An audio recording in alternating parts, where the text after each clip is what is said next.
Hello, and welcome to Inkwell Stories. In today's episode, we will talk about a very common problem, understanding English, but not being able to speak it. In the description, you can find a free PDF with the full dialogue, a vocabulary list, and a short quiz to practice. Let's get started.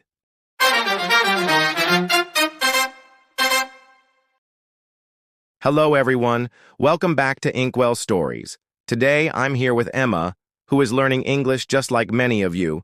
She told me that she can understand movies, songs, even podcasts. But when it's time to speak, everything suddenly feels difficult. Emma, how are you doing today? Hi, Alex. I'm fine. Thank you. And yes, you explained it perfectly. I understand so much when I listen or read, but when I try to speak, my mind feels empty, and I just can't find the words. That's something so many learners experience. You can understand English, but you can't speak it easily, and it can be really frustrating. But don't worry, Emma, you're definitely not alone. Let's talk a little about why this happens and what you can do about it. Yes, please. I really want to know the reason. Well, one big reason is that listening is a passive activity. When you watch a movie or listen to a podcast, your brain works, but your mouth stays silent. Speaking, on the other hand, is active. You have to produce the words, use grammar correctly, and think quickly at the same time, which makes it much harder. Oh, I see. So, in a way, I'm good at the passive part of English, but I'm not strong at the active part. Exactly. And there's another reason too, fear. Many learners are afraid of making mistakes, so they stop themselves from speaking. They don't want to sound silly or be misunderstood. Does that happen to you? Yes, all the time. I often think, if I say this wrong, maybe people will laugh, or maybe they won't understand me at all, and then I stay quiet. That's so normal. But here's the truth. Native speakers also make mistakes in their own language. Mistakes are not a problem. They are proof that you are learning and trying. That makes sense. But sometimes, even when I know the word in my head, I can't say it out loud. It feels like the word is locked inside my brain. Yes, that's another very common situation. It happens because you have what we call passive vocabulary, words you can understand when you hear or read them. But you don't have enough active vocabulary, which means words you can use quickly and naturally when speaking. So how do I move those words from passive to active? That's a great question. The answer is practice, but not only study practice. You need to actually use the language in your daily life. For example, you can talk to yourself in English for 5 minutes every day. Talk to myself? Do you mean like in my room? Just speaking alone? Yes, exactly. You can say things like, "Okay, I'm making coffee now. I'm going to work. The weather is sunny today." It sounds simple, but it really works, because you are training your brain to connect ideas and words quickly. That actually sounds easy, and maybe it will help me feel more natural. It will. Another tip is not to translate everything in your head. Many learners first listen in English, then translate into their own language, and only after that they try to answer. That process is too slow. Try to think directly in English, even if you only use small, simple words. But, Alex, sometimes my sentences are very short. I just say things like, I go shop, I buy bread. Is that okay? That's totally fine. In fact, short sentences are good at the beginning because they are clear and easy to understand. Over time, you will naturally start making longer sentences. But for now, clarity is more important than complexity. That makes me feel better because I often feel stupid when I speak such simple English. Not at all, Emma. Simple English is powerful. Imagine this. If a tourist comes to your country and tries to speak your language with simple words, do you laugh at them? No, of course not. I usually think, wow, they are learning and trying. Exactly. So when you speak, people will think the same about you. That's good to know. Another exercise you can try is shadowing. Have you heard about it? No, what is shadowing? It's when you listen to a short piece of audio, maybe 1 or 2 sentences, and then repeat immediately after the speaker, almost like an echo. For example, you hear, "I like coffee," and right away you say, "I like coffee." Oh, so it's like copying the voice.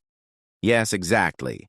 Shadowing trains both your ears and your mouth at the same time, and it helps improve your pronunciation, rhythm, and speed. That sounds very useful. It is. And combined with speaking to yourself and avoiding translation, it can really speed up your progress. I like these ideas, but sometimes, even if I practice, when I meet a real person, I freeze. That's called the performance problem. When you're alone, you feel safe. But with real people, you feel pressure. The solution is to practice with others in safe, low-stress situations. Like, what? What? For example, a language exchange.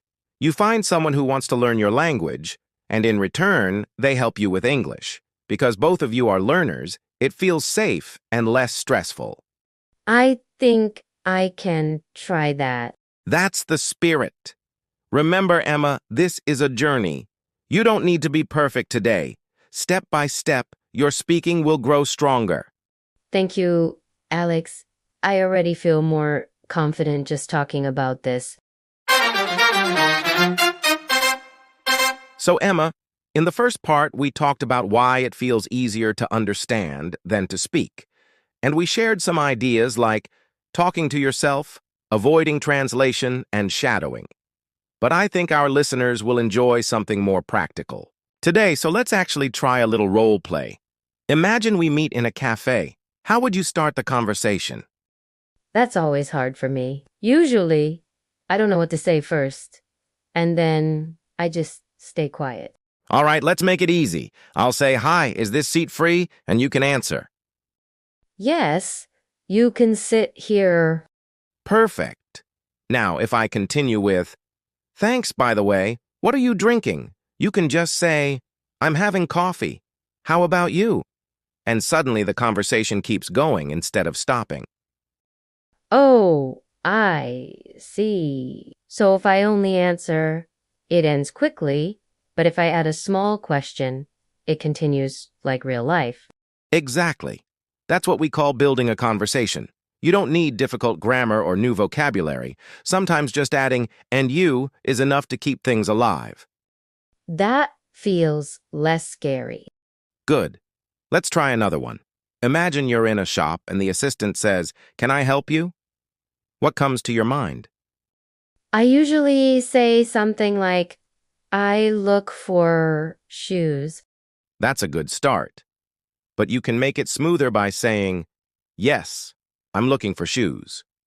Or even better, "Yes, I'm looking for black shoes. Do you have some?" This way, it sounds natural and clear. Yes, I'm looking for black shoes. Do you have some? Okay, I can practice that. Perfect. And see how, with just a little change, your English feels more confident. Speaking is not about having thousands of words. It's about using what you already know in real-life situations until it feels automatic. That makes sense. Sometimes I think I need complicated grammar, but maybe I just need to practice these small moments more. Exactly. Grammar helps, but communication is more important. Even if your grammar is simple, people will understand you. That's why I want to give you some useful short phrases you can use anywhere, like, "That's interesting," "Really? Tell me more," or "Could you repeat that, please?" I like those They're short but sound natural, and I can imagine using them in many situations. Yes, and the best way to learn them is to actually use them. Let's try a quick game. I'll say something and you answer with one of the phrases. Ready? Ready. Yesterday I met a famous singer. Really? Tell me more. Perfect. One more. Sorry, I didn't hear you. Could you repeat that, please? Excellent. You see how quickly you're using new language? This is how you turn passive vocabulary into active vocabulary. Yes, and I feel proud, even though it's simple. And that's the point. Small daily practice makes big progress. Even if you don't have anyone to talk to, you can still practice by role-playing with yourself. Pretend you're at the airport and say, "Hello, here is my passport. Where? Is gate 12?" Or imagine ordering food. "Hi, I'd like a pizza, please." It's like acting in a little play. That actually sounds fun. I could imagine different situations every day and just play them out. Exactly. And the more you do it, the less nervous you'll feel with real people.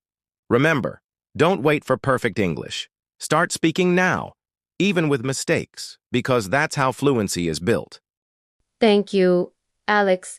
I feel lighter, like speaking is possible if I just keep practicing little by little.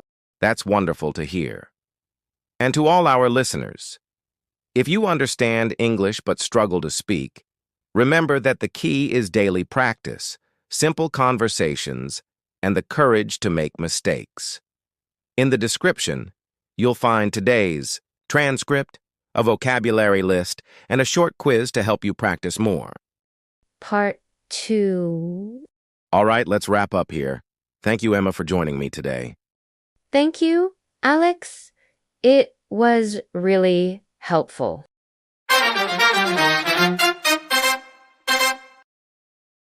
Mistake means something that is not correct. Example, don't worry if you make a mistake when speaking English. Confidence is the feeling of being sure and not afraid. Example, speaking every day gives you more confidence. Fluency is the ability to speak smoothly and easily. Example, she speaks with fluency because she practices a lot. Fear is a bad feeling when you are scared of something. Example, many learners have fear of speaking to strangers. Conversation is when two or more people talk together. Example, a short conversation can help you practice English. That's all for today's episode of Inkwell Stories. Remember, you can download the PDF in the description with the transcript, vocabulary list, and a small quiz to test yourself. Keep practicing, keep speaking, and don't be afraid of mistakes. Thank you for listening, and see you in the next episode. If you enjoyed this lesson, don't forget to like the video and subscribe for more English practice. See you in the next one.